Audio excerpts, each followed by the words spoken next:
Fala galera, hora de esporte na Boas Novas com o Atletas no Ar chegando, uma parceria com a missão Atletas de Cristo. Sejam todos muito bem-vindos ao Atletas no Ar. Hoje a gente mostra os bastidores do UFC de Fortaleza, no Ceará, que teve a luta do cristão Vitor Belfort. Tem ainda o desempenho do Brasil no Grande Slam de Judô do Azerbaijão e tênis de mesa paralímpico. E falando nisso, um queniano atleta paralímpico fez história na Maratona de Barcelona e você vai entender daqui a pouquinho esse feito. E o futebol vem com tudo com os estaduais, seleção e Libertadores. Expectativa para a estreia do Botafogo na fase de grupos. Tudo isso a partir de agora no Atletas no Ar. Aos 39 anos, Vitor Belfort parece que vai colocar um fim na sua carreira brilhante. Após ser nocauteado por Kelvin Gastelum na luta principal do UFC Fortaleza, no último final de semana, o fenômeno confirmou os planos de pendurar as luvas. Pois é, e o atleta já tem até um lugar em mente. Sua cidade natal, Rio de Janeiro, no UFC 212, em junho. Tem mais uma luta no contrato. Gostaria muito de fazer essa luta na minha terra natal, no Rio de Janeiro. Bom, gente, eu já deixei tudo aqui dentro.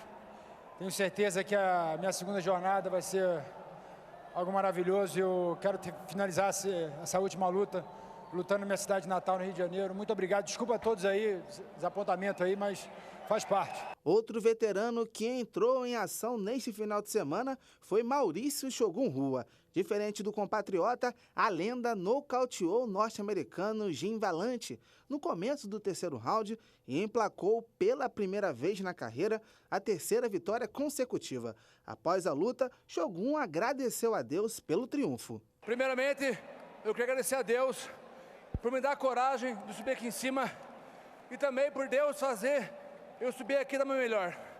E agradecer a minha equipe, minha família, o mestre Eduardo, Danielzinho, Danilo, Márcio, toda a equipe. Obrigado a todos.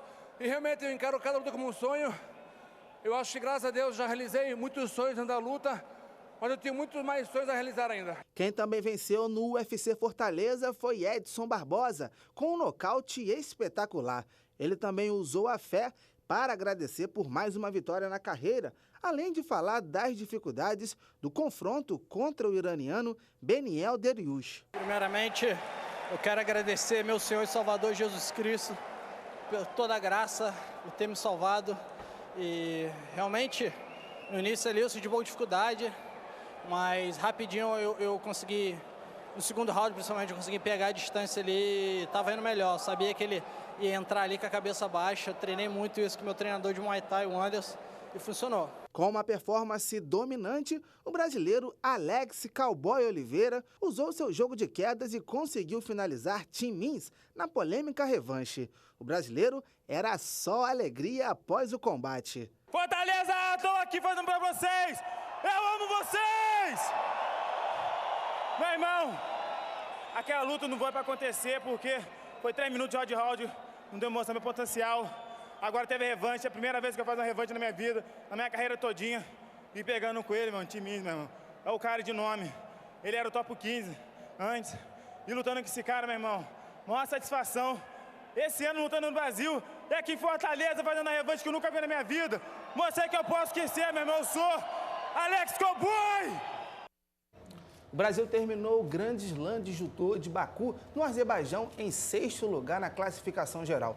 Isso graças ao ouro da judoca de apenas 21 anos, Stephanie Koyama. Na disputa do título, ela derrotou a sérvia Milica Nikolic e ficou com o lugar mais alto do pódio do peso ligeiro, categoria que vai até 48 quilos. Além do ouro de Stephanie, o Brasil teve 4 quintos lugares e 2 sétimos. E o Brasil tem um novo representante no top 5 do ranking mundial da Federação Internacional de Tênis de Mesa Paralímpico. Na lista mais recente, Israel Stroh, medalhista de prata na disputa individual dos Jogos Rio 2016, aparece na 5ª colocação da classe 7. Desde o fim dos Jogos, ele ocupava a 6ª posição. Pelas redes sociais, o atleta celebrou a conquista e disse esperar melhorar cada vez mais. Jonas Chesum fez história no fim de semana ao vencer a Maratona de Barcelona, lá na Espanha. A vitória seria mais uma de um queniano numa prova tradicional, mas se Kipmemoy não fosse um atleta paralímpico. Jonas sofreu graves queimaduras quando era criança, que afetaram sua face e também seu braço esquerdo, causando deficiência. Ele costuma competir entre atletas com deficiência. Elegível na classe T46, ele foi 7º colocado nos 1.500 na Paralimpíada de Londres e 6º colocado nos 800 metros. Para a Maratona de Barcelona, o queniano foi contratado para ser coelho, o atleta pago pela organização para puxar o ritmo até determinado ponto da prova. Mas ele estava tão bem que resolveu continuar correndo e acabou vencendo com tempo de 2 horas, 8 minutos e 57 segundos. O pódio ainda teve outros 4 quenianos. A prova deste domingo foi uma celebração aos 25 anos dos Jogos Olímpicos de 1992, com os 6 medalhistas daquela maratona presentes à largada. Entre as mulheres, a vitória ficou com a etíope Ellen Bekele. Bacana a história desse queniano. Agora, nem tudo no esporte é coisa boa, né? Passados 7 meses dos Jogos Olímpicos do Rio, mais da metade das confederações esportivas brasileiras perdeu patrocínio, está sem apoio ou prevê uma fuga maciça de investimentos no ciclo que termina em 2020 em Tóquio. Um levantamento feito pela Folha aponta que 10 entidades perderam algum tipo de apoio após a Rio 2016.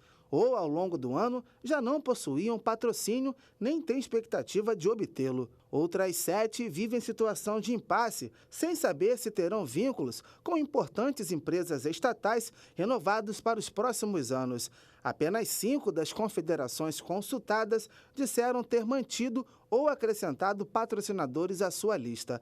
A situação se agrava porque 2 das principais estatais do país, a Caixa e a Petrobras, ainda não definiram a quem vão manter o apoio nos próximos anos. A exceção é o Remo, cuja confederação afirmou à reportagem que o aporte de R$1,5 milhão da Petrobras não será renovado.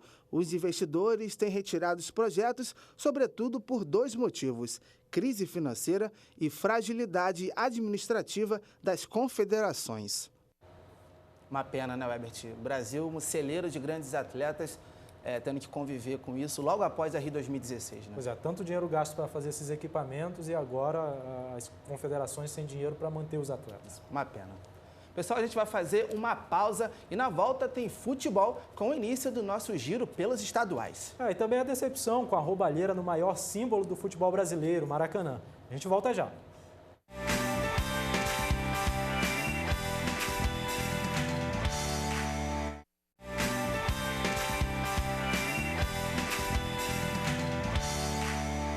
Já estamos de volta com Atletas no Ar e é hora de brinde, né, Webert? O prêmio para os nossos amigos é essa camisa aqui, ó. Mostra aí, Webert. Hoje eu vou fazer aqui você um garoto propaganda. Hoje vai ser propaganda.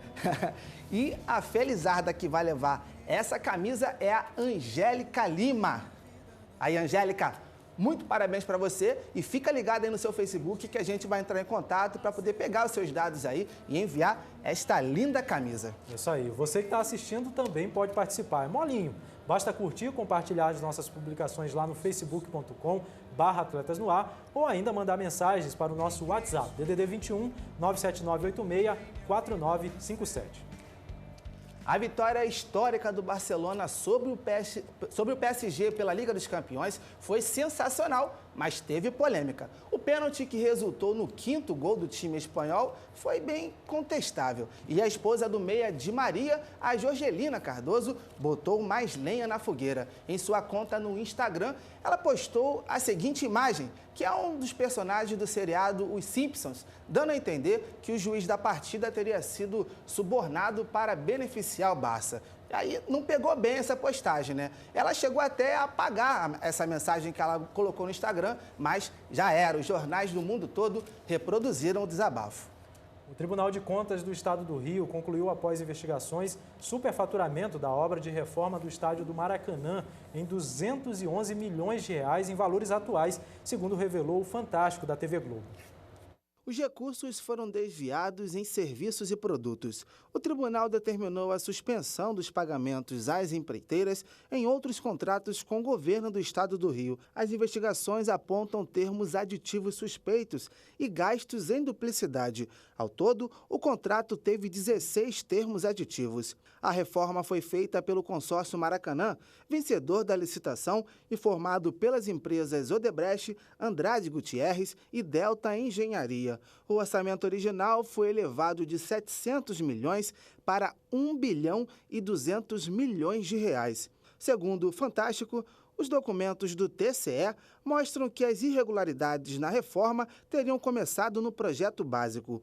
O tribunal considera o documento impreciso, acarretando significativas modificações entre o projeto básico e o executivo. Além disso, vários itens da planilha de custos acabaram sendo alterados.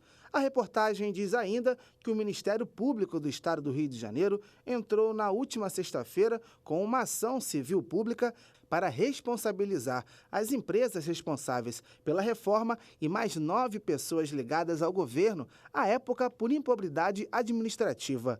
Foi pedido o bloqueio dos bens dos envolvidos e devolução de cerca de 200 milhões de reais pelas empresas do consórcio.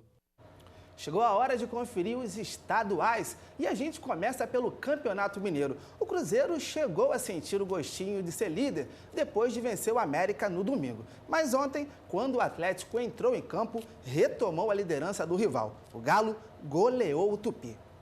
O jogo foi no Independência, com mando de campo do Coelho. Mas se não teve tanta categoria, não faltou dedicação dos dois times. Mas o gol que é bom, só neste empurrão em Rafael Sobis dentro da área. Pênalti. O próprio Rafael Sobis cobrou e fez 1-0 Cruzeiro. O Galo usou o Horto como casa para pegar o Tupi e com muita facilidade o Atlético goleou. O primeiro gol foi meio estranho. Robinho enfiou bola na área, Otero dividiu e o volante Marcel acabou fazendo contra. A bola passou por pouco da linha. Depois o Galo apertou a saída de bola do Tupi. Casares tomou e passou para Robinho, que limpou a marcação e fez 2-0 Galo, belo gol. Após cobrança de escanteio, Gabriel ficou com a sobra e marcou 3-0. Encerrando o passeio, Elias acertou um belo chute de fora da área, 4-0 Atlético. O Atlético lidera o Campeonato Mineiro com 100% de aproveitamento, 21 pontos em 7 jogos. O Cruzeiro, que ainda não perdeu no estadual, tem 19 pontos e é o vice-líder. No Campeonato Gaúcho, o Internacional voltou a perder. O Juventude foi o carrasco da vez. As equipes jogaram num campo pesado por causa da chuva em Caxias do Sul. Mesmo assim, houve muita entrega. Pena que o resultado final saiu num lance polêmico e equivocado, aos 46 do segundo tempo, quando o árbitro marcou pênalti de Júnior ao cortar o cabeceio de Sananduva. Repare que a bola bateu no peito do lateral. 5 minutos depois de muita discussão, Tadeu cobrou e deu a vitória ao Juventude, 1-0. Com o resultado, o Inter caiu para a 9ª posição na tabela. O Juventude se manteve na 5ª colocação. Completando a rodada, o Brasil de Pelotas recebe o Grêmio amanhã à noite. Por enquanto, o tricolor é o 4º colocado no gauchão. Esta semana começa a 2ª rodada da fase de grupos da Libertadores. Vamos conferir os duelos dos brasileiros que entram em campo. A 2ª rodada da fase de grupos da Libertadores vai ter hoje Botafogo e Estudiantes da Argentina pelo Grupo 1. A partida é no Engenhão, às 9 horas da noite. Amanhã, o São Lourenço recebe o Atlético Paranaense pelo Grupo 4, no estádio Nuevo Gasômetro, às 7h30 da noite. Também pelo Grupo 4, a Universidade Católica do Chile recebe o Flamengo, no estádio San Carlos de Apoquindo, às 15h10 da noite. É o mesmo horário de Palmeiras e Jorge Wilstermann, da Bolívia, pelo Grupo 5. A partida é na Arena Palmeiras. Na quinta-feira, a Chapecoense recebe o Lanús da Argentina pelo Grupo 7, na Arena Condá, 7h30 da noite. O Santos vai receber o The Strongest, da Bolívia, pelo Grupo 3, na Vila Belmiro, 15h10 da noite. Olha, uma das equipes nacionais mais embaladas é o Botafogo, que passou heroicamente pela pré-Libertadores e estreia daqui a pouco na fase de grupos. A nossa repórter Kézia Oliveira acompanhou ontem o treino do Glorioso para o duelo com Estudiantes. Foram 14 dias de preparação e um jogo pelo Campeonato Carioca e, enfim, chegou o último treino do Botafogo para a estreia na fase de grupos da Libertadores. A imprensa só teve acesso ao aquecimento. O técnico Jair Ventura preferiu fazer suspense em relação à preparação do time para o jogo contra o Estudiantes da Argentina, nesta terça-feira, no estádio Newton Santos, Casa do Fogão. O que já sabemos é que o lateral direito Jonas está fora da partida devido a uma lesão no menisco. O técnico preferiu manter segredo sobre quem irá substituí-lo, mas a escolha provável seria a do zagueiro Marcelo para ocupar a posição. Mistérios à parte, o que importa mesmo é que a equipe está animada e confiante com a Copa da Libertadores. O Botafogo faz parte do Grupo 1, junto ao Atlético Nacional, Barcelona do Equador e Estudiantes. Para chegar até aqui, o Botafogo enfrentou grandes desafios. Jogou contra o Colo-Colo do Chile e o Olímpia do Paraguai, times já tradicionais na Libertadores. Aqui no Engenhão, as vitórias foram garantidas. E para o técnico Jair, o bom desempenho na pré-Libertadores será essencial para a confiança do time. Eu tenho certeza que os adversários respeitam a gente. Tenho certeza que eles sabem como foi difícil jogar em casa, e se nós mantermos o que nós fizemos na pré-Libertadores, que foi vencer em casa, a gente dá um passo muito grande para a nossa classificação para as oitavas de final. O meia Camilo concorda que a confiança será um ingrediente a mais para o time. Foi um sacrifício muito grande no 2016 para a gente alcançar essa pré-Libertadores e nada mais do que coroar nessa chave de grupos. Então agora é valorizar. E a gente vai comendo pelas beiradas, quietinho e alcançando os nossos objetivos. O jogador garante que a ansiedade já passou e agora é hora de dar o máximo de si. Acho que a gente já tirou toda aquele ansiedade de estrear, né, na Libertadores. A gente entra forte, mas a gente quer entrar muito focado também, com a mesma determinação que enfrentamos os 2 jogos em casa. Jair, que faz aniversário nesta terça-feira, assume que o jogo deve ser difícil, mas o maior presente ele já ganhou. O maior presente já foi esse, né? Estar disputando a fase de grupo da Libertadores. Fico feliz porque é meu primeiro trabalho e já disputar a Libertadores. Eu tenho treinadores amigos mais experientes que são doidos para disputar e eu estou tendo esse privilégio. Isso aí, boa sorte pro Fogão, né? Com certeza, jogão mais tarde, hein? É. Pessoal, a gente vai para o nosso último intervalo e na volta tem campeonatos carioca e paulista. E também a data para o Brasil reencontrar a Alemanha pela primeira vez após o trágico 7-1. Não sai daí não, a gente volta já já.